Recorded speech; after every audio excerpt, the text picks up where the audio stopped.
Hello guys. इस video में हम सीखने वाले हैं कि यूज इफेक्ट हुक का यूज करके हम किस तरीके से साइड इफेक्ट को हैंडल कर सकते हैं यूजिंग एन एपीआई कॉल। सो यहाँ पर हम एपीआई कॉल करना भी सीखेंगे और यूज इफेक्ट को इफेक्टिव तरीके से यूज करना भी सीखेंगे। सो यहाँ पर आप आइए, मैं यहाँ पर एक फेक स्टोर एपीआई है उसका यूज करने वाला हूँ। यहाँ पर प्रोडक्ट्स एपीआई जिसके अंदर हमको देखिए ये ऑब्जेक्ट एरे ऑफ ऑब्जेक्ट मिल रहे हैं जिसके अंदर टाइटल है, इमेजेस हैं and there are so many things. So we are going to call this API. Okay, so API call करने के लिए हम सबसे पहले यहाँ पर क्या करेंगे, यूज इफेक्ट हुक का यूज करेंगे। देखिए यहाँ पर मैंने एक कॉलबैक फंक्शन पास किया, ये कॉलबैक फंक्शन है पूरा ही पूरा। और मैं यहाँ पर एक एम्प्टी डिपेंडेंसी पास कर रहा हूँ क्योंकि मैं चाहता हूँ कि ये यूज इफेक्ट हुक केवल एक बार कॉल हो, मतलब हमारी एपीआई जब भी ये कंपोनेंट कॉल हो तो एपीआई कॉल केवल वन टाइम हो। तो आपको मैं दिखाऊंगा नेटवर्क कॉल के अंदर कि एपीआई कॉल वन टाइम होगी। परफेक्ट। तो उसके लिए मैं यहाँ पर एक फंक्शन लिख सकता हूँ, फेच प्रोडक्ट्स, क्योंकि हम प्रोडक्ट्स को फेच कर रहे हैं, प्रोडक्ट्स। और यहाँ पर ये कॉलबैक फंक्शन दे देंगे और इसके अंदर मैं असिंक दे देता हूँ ताकि मैं यहाँ पर अवेट यूज़ कर सकूँ। और उसके बाद हम ट्राई एंड कैच ब्लॉक लिख सकते हैं एरर हैंडल करने के लिए। Perfect. After that I can write response equal to await. हम यहाँ पर फेच मेथड का यूज़ करेंगे जो कि जावास्क्रिप्ट की नेटिव मेथड है। और यहाँ पर आपको क्या करना है, जो हमने यूआरएल लिया है उस यूआरएल को ऐड करना है। सो यहाँ पर मैं यूआरएल पास कर रहा हूँ। देखिए उसके बाद ये जो रिस्पॉन्स है इसके अंदर हमें जेसन मेथड को कॉल करना है रिजल्ट के अंदर। तो रिस्पॉन्स यहाँ पर ये प्रॉमिस रिटर्न करेगा, इसलिए हमें रिस्पॉन्स डॉट जेसन मेथड को कॉल करना है। देखिए after that I will do console dot log. So I can print result. So हम देख लेते हैं कि रिजल्ट क्या आने वाला है। Then console dot log error, error print कर लेंगे यहाँ पर। और इस फेच प्रोडक्ट फंक्शन को हमें यहाँ से कॉल करना है। देखिए तो ये केवल वन टाइम कॉल होने वाला है। ओके, अब हम यहाँ पर जाते हैं हमारे कंपोनेंट के अंदर, रिफ्रेश करते हैं इसको।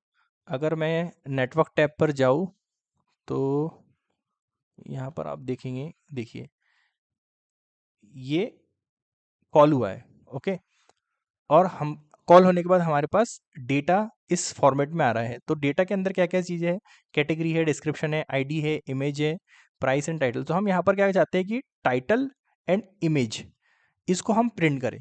तो हमारे पास डेटा है, अब हमें क्या करना है, हमारे पास डेटा आ गया है, लेकिन डेटा को टेम्परेरी स्टोर करने के लिए आपको पता है कि हम यूज़ क्या करते हैं, यूज स्टेट का यूज़ करना पड़ेगा। तो यहाँ पर हम products set products and use state का यूज़ करेंगे। इसकी जो इनिशियल स्टेट होगी वो एम्प्टी अरे होंगी। यदि सर्वर से डेटा नहीं आया तो उस केस में हम एम्प्टी अरे सेट करेंगे ताकि हमारा कोड ब्रेक ना हो। अब देखिए जब हमारे पास डेटा आ जाए तो हम क्या बोलेंगे कि सेट प्रोडक्ट्स के अंदर ये जो रिजल्ट है उसको ऐड कर दीजिए। राइट, अब इस प्रोडक्ट्स के अंदर हमारा इस तरीके का एरे ऑफ ऑब्जेक्ट है, मतलब एरे ऑफ ऑब्जेक्ट है। अब इस एरे ऑफ ऑब्जेक्ट को हमें यहाँ पर इसको सिंपल रेंडर करना है। अब रेंडर करने के लिए आपको हमको पता है कि इस तरीके से जो कर्ली ब्रैकेट है उसका यूज़ करना है। अब हम यहाँ पर जो एरे है उसको आइट्रेट करेंगे यूजिंग मैप मेथड। अब हमारे पास प्रोडक्ट्स के अंदर एरे है तो अब यहाँ पर मैप मेथड के थ्रू उसको आइट्रेट करेंगे और यहाँ से हम प्रोडक्ट वन प्रोडक्ट को फेच करेंगे। देन यहाँ पर हम JSX रिटर्न करेंगे। तो JSX किस तरह से, हम यहाँ पर एक ड्यू ले लेते हैं जो कि एक पेरेंट ड्यू होने वाला है। राइट, और उसके अंदर हम यहाँ पर H4 टैग के अंदर इसके टाइटल को लिखेंगे। तो टाइटल किस में आने वाला है, प्रोडक्ट डॉट टाइटल। और after that we will render image as well. So image tag IMG tag इसको सेल्फ क्लोज कर देंगे। SRC इमेज किसके अंदर आ रही है, प्रोडक्ट डॉट इमेज की के अंदर। आफ्टर दैट इसके अंदर अल्ट टैग दे दे ताकि ये वार्निंग ना दे हमको। तो इसका अल्टरनेट होना चाहिए प्रोडक्ट डॉट टाइटल। देखिए यहाँ पर आप देख सकते हैं ये हमको टाइटल एंड प्रोडक्ट रिटर्न करा रहे हैं, लेकिन इसके अंदर हम थोड़ा सा विड्थ एंड हाइट को दे देते ताकि ये लुक एंड फील अच्छा रहे इसका। देखिए आप देख सकते हैं, अब हमें यहाँ पर आप देखिए यहाँ पर हमको प्रॉपर तरीके से पूरी लिस्ट रेंडर हो रही है, इमेज भी और टाइटल भी। अब हमें यहाँ पर एक वार्निंग दिख रही है कि ये देखिए एक एक एलिमेंट जो हमने यहाँ पर रेंडर किया ना उसके अंदर हमको की पास करना है, क्योंकि यहाँ पर जो एक पेरेंट JSX है वो ड्यू है। अब हमको यहाँ पर क्या करना है, एक्चुअली क्या है कि रिएक्ट जेस इस लिस्ट को इफिशिएंट तरीके से रेंडर करने के लिए इसके पास एक की प्रॉप्स होना जरूरी है, तो हम यहाँ पर की पास कर देते हैं। और प्रोडक्ट के अंदर जो यूनिक चीज़ है वो है प्रोडक्ट आईडी। तो जैसे ही हम इसको पास करेंगे, रिफ्रेश करेंगे, देखिए तो यहाँ से वो वार्निंग चली गई। इसका मतलब है कि रिएक्ट को इसको इफिशिएंट तरीके से रेंडर करने के लिए, मतलब यहाँ पर वेब पेज पे पेंट करने के लिए, रेंडर करने के लिए, यहाँ पर उसको की जो है बहुत इंपॉर्टेंट रोल प्ले करती है। तो यहाँ पर हमने उस वार्निंग को भी अवॉइड कर दिया using by passing product dot I D. देखिए यहाँ पर इस तरीके से हम इसको प्रॉपर तरीके से डेटा स्टोर कर पा रहे हैं, सॉरी रेंडर कर पा रहे हैं। अब यहाँ पर एक और रिक्वायरमेंट आ सकती है, मतलब हम खुद ही रिक्वायरमेंट ले रहे हैं कि देखिए यहाँ पर जो प्रोडक्ट्स हैं, यदि मैं 1 पास करूँ तो प्रोडक्ट 1 की डिटेल्स आ रही है, यहाँ पर प्रोडक्ट 2 पास करूँ तो प्रोडक्ट 2 की डिटेल्स आ रही है, और प्रोडक्ट 3 पास करूँ तो प्रोडक्ट 3 की डिटेल्स आ रही है। अब हमें क्या करना है कि इस वाले जो लॉजिक है उसको थोड़ा सा चेंज करना है। अब इसको चेंज कैसा कर सकते हैं कि यदि मैं यहाँ पर एक बटन ले लेता हूँ, तो उससे हम यहाँ पर सीखेंगे कि यूज इफेक्ट के अंदर डिपेंडेंसी को पास करके एपीआई कॉल कैसे कर सकते हैं। तो यहाँ पर सीखने का मकसद ये, तो मैं ऐसा बोलूँगा कि फेच अनदर प्रोडक्ट डिटेल। तो हम क्या करेंगे, जो फर्स्ट टाइम पर है ना, फर्स्ट टाइम पर केवल प्रोडक्ट आईडी 1 का डेटा फेच करेंगे। अब हमारे जो प्रोडक्ट है, हम प्रोडक्ट की लिस्ट को स्टोर नहीं कर रहे हैं, हम प्रोडक्ट को स्टोर कर रहे हैं। तो हम क्या करेंगे, इसको यहाँ से हटा देंगे, प्रोडक्ट कर देंगे और सेट प्रोडक्ट, मतलब हमारे पास केवल एक ऑब्जेक्ट स्टोर होने वाला है, राइट। तो यहाँ पर हम ऑब्जेक्ट को रहने के लिए यहाँ से इसको इनिशियलाइज कर देते हैं नल से, ठीक है। और हम यहाँ पर बोलेंगे सेट प्रोडक्ट। तो अब हमारे पास एरे तो नहीं आने वाला, ऑब्जेक्ट आने वाला है। तो ये फर्स्ट टाइम पर हम क्या करेंगे, इसके अंदर आईडी पास करेंगे। तो यहाँ से इसके अंदर हम आईडी पास कर देते हैं। तो यहाँ पर हमको आईडी ऐड करना पड़ेगा, और इस फंक्शन का नाम भी हम चेंज कर देते हैं, सेट प्रोडक्ट। और इसके अंदर हम देखिए, और यहाँ पर हम क्या करते हैं, ये तब कॉल होगा जब प्रोडक्ट आईडी कॉल होगा, जब अब यहाँ पर हम आईडी को इनिशियलाइज करते हैं, ID set ID and use state. इसके इनिशियलाइजेशन किससे होगा, 1 से, तो 1 से हमने कर दिया। और यहाँ पर देखिए, अब मैं क्या चाहता हूँ कि जैसे ही आईडी चेंज हो, अभी मैं एक लॉजिक लिखूंगा यहाँ पर, इस बटन पर कॉल करने की आईडी, जैसे ही फंक्शन इस बटन को कोई क्लिक करे तो आईडी 1 से इंक्रीमेंट होना चाहिए। तो यहाँ से मैं आईडी पास कर रहा हूँ। अब देखिए मैं लिखूंगा यहाँ पर कॉन्स्ट इंक्रीमेंट आईडी, ओके। और इस फंक्शन को मैं यहाँ पर कॉल कराऊंगा ऑन क्लिक पर। देखिए, तो यहाँ से हम इसको हटा देंगे और केवल इतने पार्ट को कॉपी करेंगे, कट करेंगे, और यहाँ पर इतने पार्ट को ऐड करेंगे। देखिए अब हमें यहाँ पर की ज़रूरत नहीं है, क्योंकि हम एक ही ऑब्जेक्ट को प्रिंट कर रहे हैं यहाँ पर।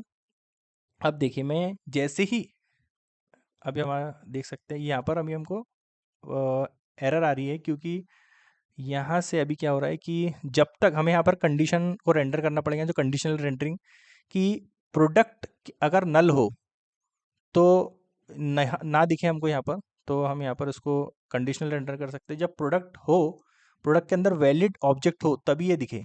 देखिए तो उस केस में यहाँ पर हमको कुछ नहीं दिख रहा है। Fetch product app dot JS 12 में कुछ एरर आ रही है। हमारा यूआरएल क्या बन रहा है और रिजल्ट क्या आ रहा है देख सकते हैं हम।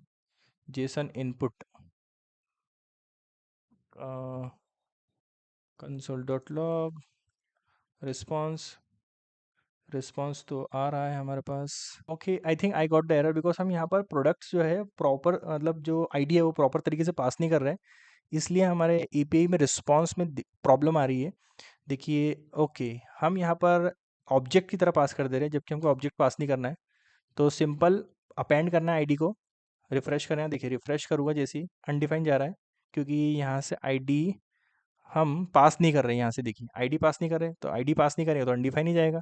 देखिए अब प्रॉपर तरीके से कॉल गया। देखिए अब यहाँ पर हमने एपीआई कॉल किया प्रोडक्ट 1 से, और रिस्पॉन्स भी आया हमको प्रॉपर तरीके से, और हमने रिस्पॉन्स को देखिए यहाँ पर टाइटल एंड इमेज प्रॉपर तरीके से रेंडर भी कर रहे हैं, परफेक्ट।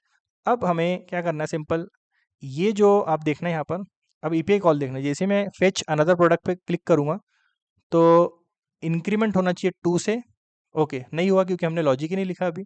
तो मैं क्या यहाँ पर क्या करूँगा, सेट आईडी, सेट आईडी पर कॉल करेंगे। अब इस साइड आईडी को कैपिटल आई लिखना पड़ेगा अकॉर्डिंग टू नेमिंग कन्वेंशन।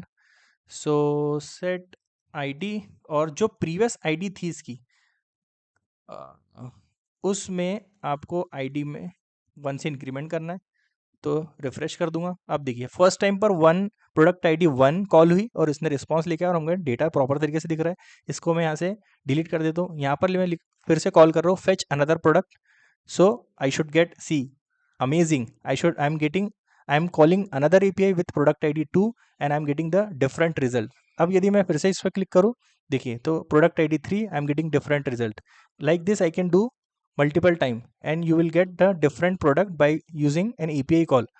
तो आप यहाँ पर मेरे समझाने का मतलब, ये बताने का मकसद ये था कि आप किस तरीके से यूज इफेक्ट को इफेक्टिव तरीके से यूज कर सकते हैं, क्योंकि रियल टाइम प्रोजेक्ट बनाने में ये इस तरीके की सिचुएशन, इस तरीके के सिनेरियो आपको बहुत टाइम आएंगे कि आपको अलग अलग जब भी कोई स्टेट चेंज हो तो अब आपको एपीआई कॉल करना है और डेटा को फेच करके दिखाना है। तो ये पूरे की पूरा वही सिनेरियो यहाँ पर मैंने मिमिक करने की कोशिश किया है कि देखिए मैं हर बार इंक्रीमेंट जब कॉल हो रहा है तो नया आईडी जनरेट कर रहा हूँ, मतलब स्टेट चेंज हो रही है। जैसे ही स्टेट चेंज हुई तो स्टेट चेंज यहाँ पर हुई, और जैसे ही स्टेट चेंज हुई तो हमने यहाँ पर एक डिपेंडेंसी एरे दिया। डिपेंडेंसी एरे के अंदर स्टेट दिया कि यदि स्टेट में चेंजेस हो, तो सपोज ये पहले थी स्टेट 1 से चेंज हुई 2, तो जैसे ही चेंज हुई ये फेच प्रोडक्ट फंक्शन कॉल हुआ, इसने एपीआई कॉल किया। एपीआई कॉल करने के बाद प्रोडक्ट डिटेल को यहाँ पर सेट किया। यहाँ सेट होने के बाद ये जो प्रोडक्ट डिटेल है यहाँ पर रेंडर हो रही है। सो इस वीडियो में आपने सीखा किस तरीके से हम यूज इफेक्ट का यूज इफेक्ट हुक का यूज करके एपीआई कॉल कर सकते हैं। मतलब वन टाइम एपीआई भी कॉल कर सकते हैं जिसमें one time product component render हो। और हमने ये भी देखा कि किस तरीके से आप यूज इफेक्ट की डिपेंडेंसी एरे का यूज करके मल्टीपल टाइम एपीआई को कॉल कर सकते हो जब भी आपकी स्टेट में चेंजेस हो रहे हैं तब। सो इस वीडियो में इतना ही। मिलते हैं नेक्स्ट वीडियो में, तब तक के लिए good bye. Please like a video and subscribe the channel as well.